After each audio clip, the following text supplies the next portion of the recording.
Hello and welcome to the new Yankee workshop, Season 16, Episode 13, The Gardener's Dry Sink.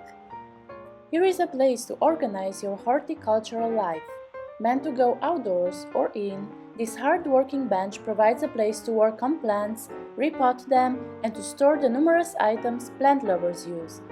It's built of cypress for resistance to decay and is finished with a dry sink lined with copper. Enjoy! Hi, I'm Norm Abram. Welcome to the New Yankee Workshop.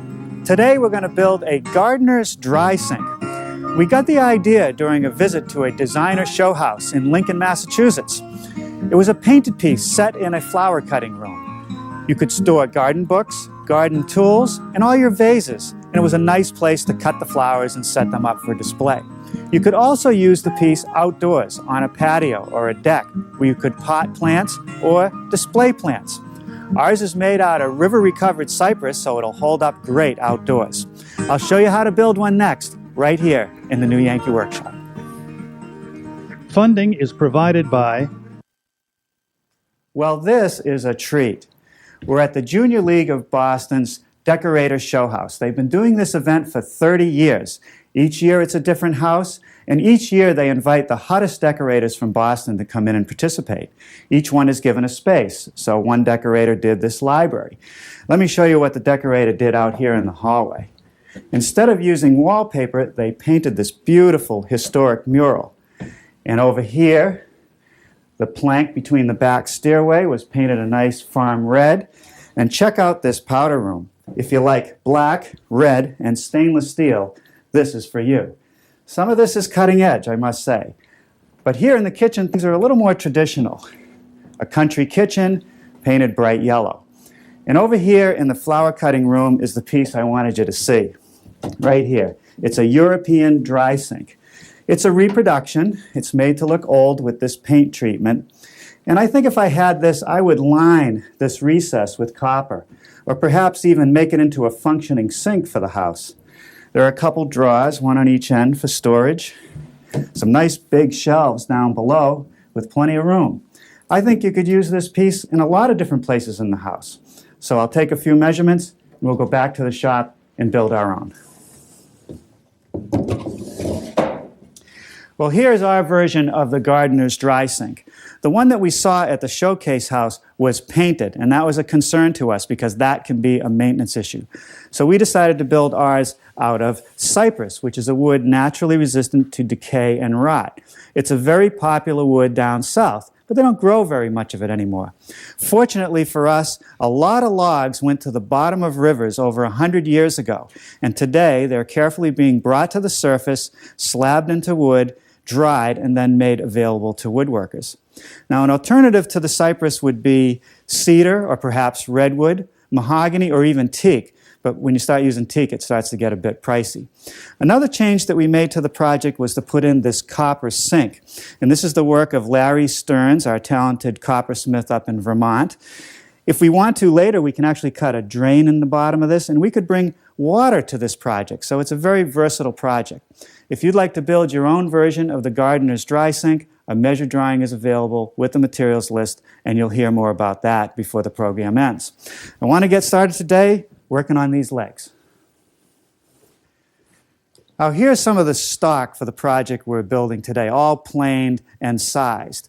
I buy the material in the rough like this. I like to dimension it myself.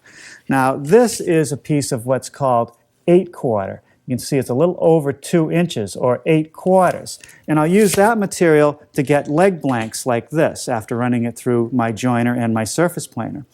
I buy 4/4 stock, which is 1 inch thick in the rough, and by the time I get done planing and surfacing that, I end up with 3/4 inch stock like this. Now over here on the side bench, I've clamped together the 4 legs, and I'm beginning to lay out the mortises into which the tenons of the rails will fit. Once the layout is done, I'll make the mortises with my stationary mortising machine. Nothing more than a square chisel with a drill bit in the center, which will take out the material. But before we use any power tools, let's talk about shop safety. Be sure to read, understand, and follow all the safety rules that come with your power tools. Knowing how to use your power tools properly will greatly reduce the risk of personal injury.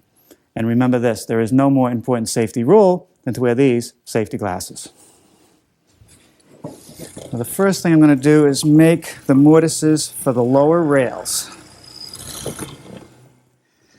Let's look at our prototype, and we can see that the legs are joined by a series of different rails. Here's one for the shelf. There's another shelf down here. The rails are joined to the mortises in the leg with a tenon. It's a very traditional joint and a very strong one once it's glued together. This is the tenon for the shelf pieces. If I pull out this drawer, I have a face frame on the front, which is 3/4 inch thick material. There's a tenon on the end of that lower rail and another one on the upper rail. And wrapped around the back and the sides is a wide piece of cypress with this long tenon, which also fits into the leg. They're all made the same way. The setup at the saw is this stop block or guide, which determines the length of the tenon. I've set the height of the blade to make the shoulder cuts first. Now, without changing anything except the height of the blade, I'm able to nibble away the material, which will form the top and the bottom of each tenon. Well, now it's time to make the cheek cuts on those tenons, and this tool is one of the great woodworking bargains. This is a tenoning jig. The most important part is this clamp. Whenever I want to form those tenons, I have to clamp the piece of stock in place, and this holds it securely in a vertical position. If you look at the prototype, you can see that the two lower shelves are not solid. They're made up of a series of slats, and this will allow any plants to drain should you decide to place them there. Also makes the piece a bit lighter. So over here, I've ganged together the front and back rails, and I'm laying out for the mortises, which I'll do with my router. I'm using a red pencil because it's a lot easier to see where to start and stop the router each time. To make the mortises for those slats, I'm going to use a router instead of the dedicated mortiser. The mortises are very shallow, and I feel that I can do it much quicker with the router. I've set it up with a guide fence and a 3/8 inch spiral cutting bit.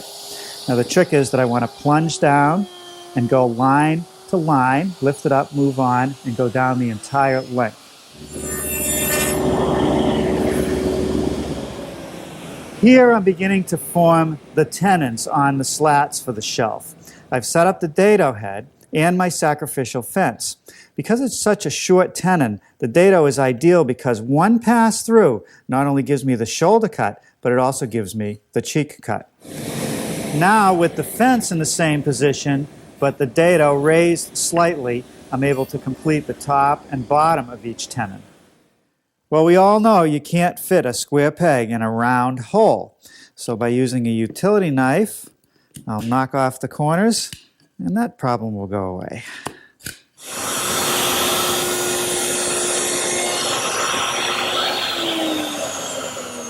Now I want to remove all the sharp edges. So I'm using a 1/8 inch radius roundover bit. Now I'm applying some glue to each of the mortises. A thin coat all the way around the edges will do.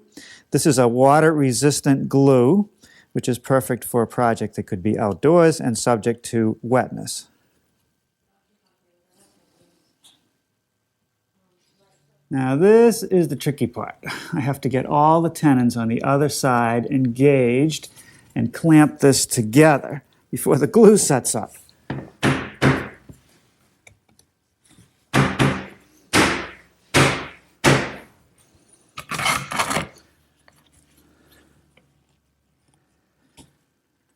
Now for the side assemblies. Some more glue on the mortises and the tenons. Put it together, clamp it up, and wipe off the excess glue. Let's take another look at our prototype. Along the top of the front, there's a face frame. There's a top rail, a lower rail, and 3 stiles, which create 4 openings that are all equal in size. Each end has a functioning drawer. In the middle, there are 2 false fronts. I want to make up that face frame next. To join the parts of the face frame together, I'm going to use pocket screw technology. It starts out with this jig, which I've clamped on those little vertical stiles right about in the center. I'm going to use this drill, which is a step drill. The large portion will create a pocket for this screw, and this little bit will make the pilot hole for the screw, which will come out right about in the center of this piece. I also have a stop to drill it to the correct depth.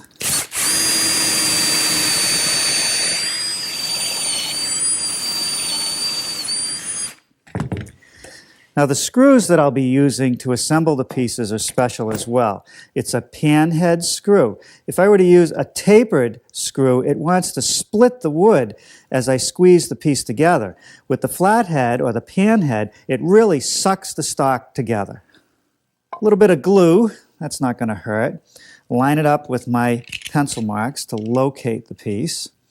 Clamp it so that they're flush to one another, and then just drive the screw.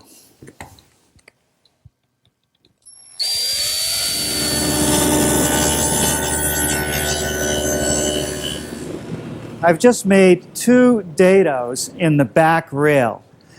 I'll also make ones in the back side of this face frame. To receive a piece of plywood that runs front to back, it'll be part of the draw support system as well as supporting our copper sink.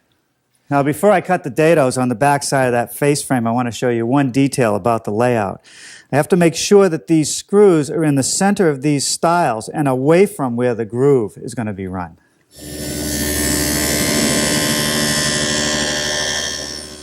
Okay, now a little bit of glue in that dado, and I'm going to hold these plywood pieces about 1/16 of an inch down from the top to leave room for the copper sink. Put a square on them to make sure that they're square, and I'll toenail them with some brads. All right, now I slip the pieces into the face frame and nail those off the same way.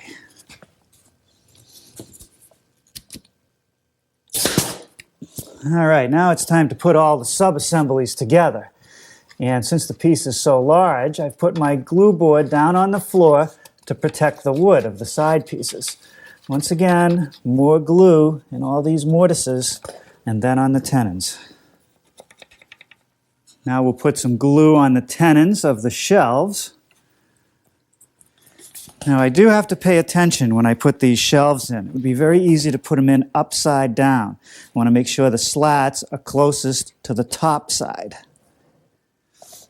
And again, I got to pay attention to the top and the bottom here. This is the underside. Now for the top assembly, the face frame and the back rail. All right, now we got to glue up the other side.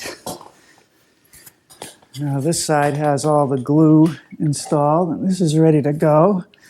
Just got to get everything to come together.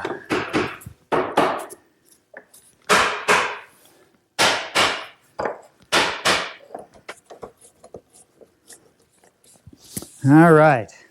Well, I think that's enough for today. We'll let this sit overnight. Tomorrow, we'll make the drawers, set the copper sink, and make the top. Should be a piece of cake.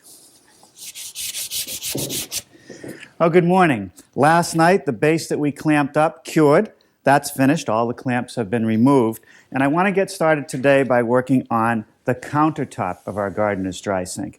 It's really a frame of 3-inch material that goes all the way around, mitered at the corners with a field of boards between. Over here, I have the 3-inch stock, which I'm going to miter, and we'll do that over at the miter box. Drop it in.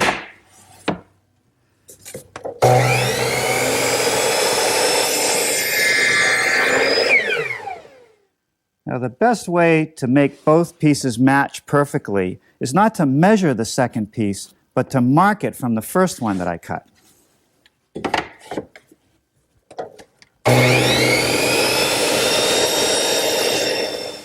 Now what I need to do is make a groove in this piece, and this piece, as well as the same ones on the other end. To make those grooves, I've set up my dado with just the 2 outer blades for 1/4 of an inch. I've run a test to get it as close to the center as possible, but to guarantee it's in the center, after I make the first pass, I'll spin the piece around and make a second pass. That'll guarantee it's centered.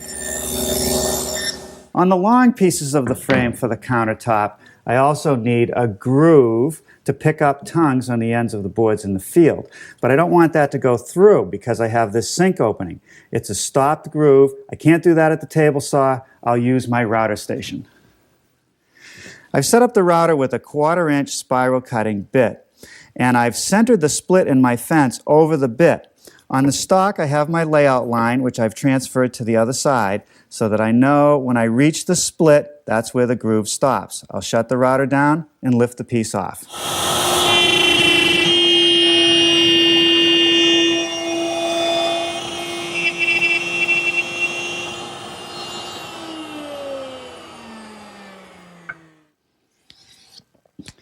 Now here's my sample tongue that's going to fit into the groove, and I make that at the table saw.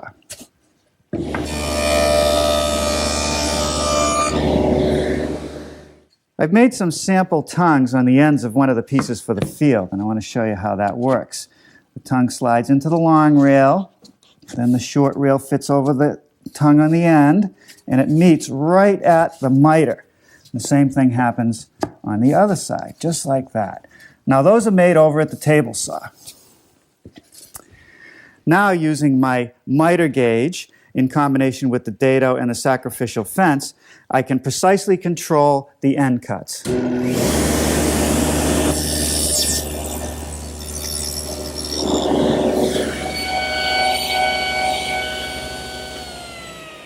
With the two pieces of the field that rest next to the sink ripped to the correct width, I've just nibbled away a bit of the tongue on the end. And that's because I don't want this groove to show in the sink area. And I've also nibbled enough material to give me some excess room so as the field expands and contracts, it won't bind up. To reinforce the miters, I've cut a slot in each side for these number 20 biscuits.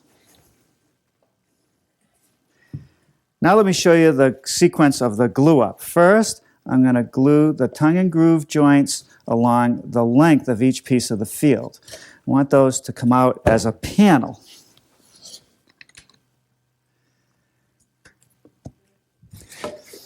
Well, now for the assembly. No glue on the ends of these tongues. I want those to float. Only the corners are glued.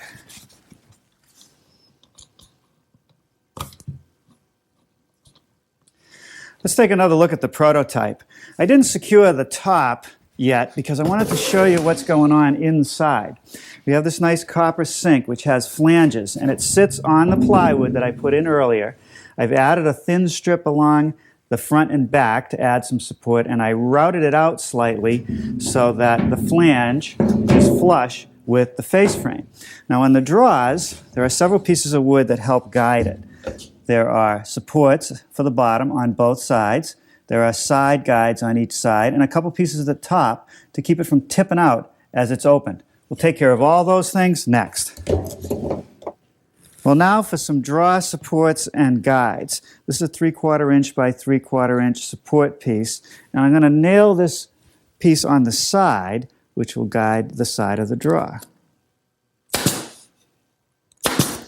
Now we'll complete that by sliding that 3/4 inch piece against the leg, making sure it's flush with this face frame, and nailing it. Now the support for the other side of the drawer simply goes up against the plywood with glue and nails. Now this thin strip will guide the drawer along its side. Now I've got a little block here just to hold the top guide in the right position. That gets nailed to the legs, and that'll keep the drawer from tipping out as it's opened.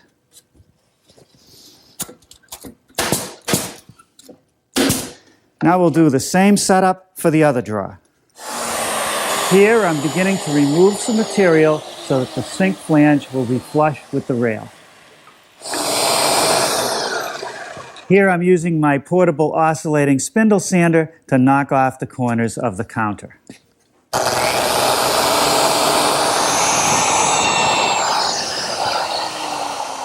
Here I'm using a 1/4 inch radius bit to round over the top and bottom edges of the countertop and the sinkhole.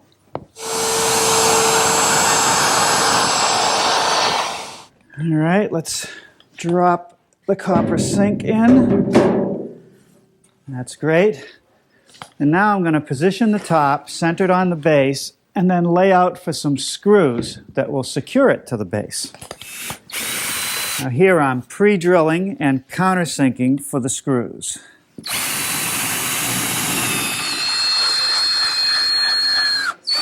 I use my 3/8 inch plug cutter to make some bungs to fill in those counterbores to cover the screw heads. A little bit of glue on the bung, tap it in place.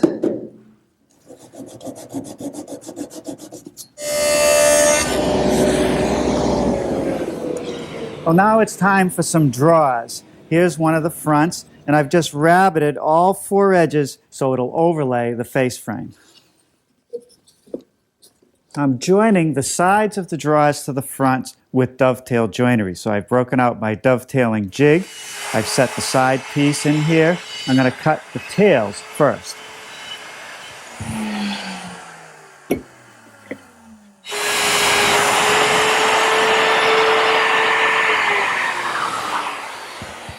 With the draw front mounted on the top of the jig, the fingers flipped over into the pin mode, I'm able to cut the pins into which the dovetails fit.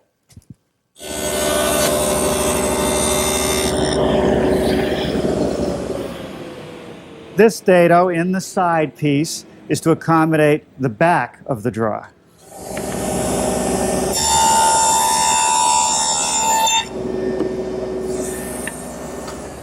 And these grooves are for the bottom.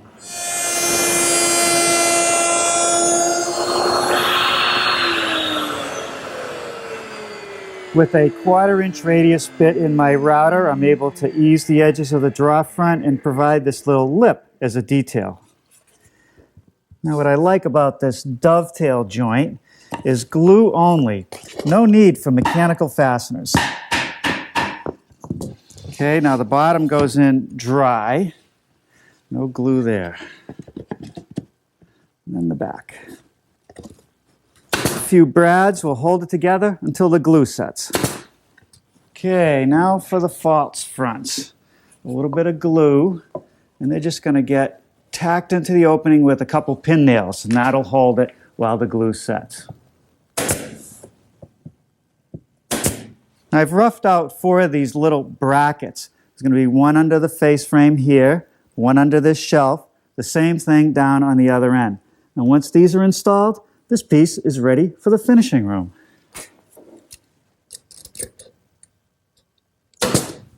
Now I wouldn't hesitate to put this piece outdoors without any finish, but cypress darkens with age, so we're going to try to slow that down. This is an exterior oil finish. I rub on 1 coat. That should do it for now, with maybe some periodic maintenance every year or so.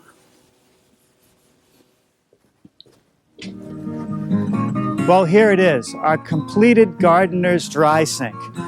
Ready for the keen gardener, a place for the potted plants, the cut flowers, the garden accessories, and those precious terracotta pots. This was a fun project to build. So until next time, I'm Norm Abram, and this is the New Yankee Workshop. Funding is provided by... Thank you for watching. For more, please like and subscribe.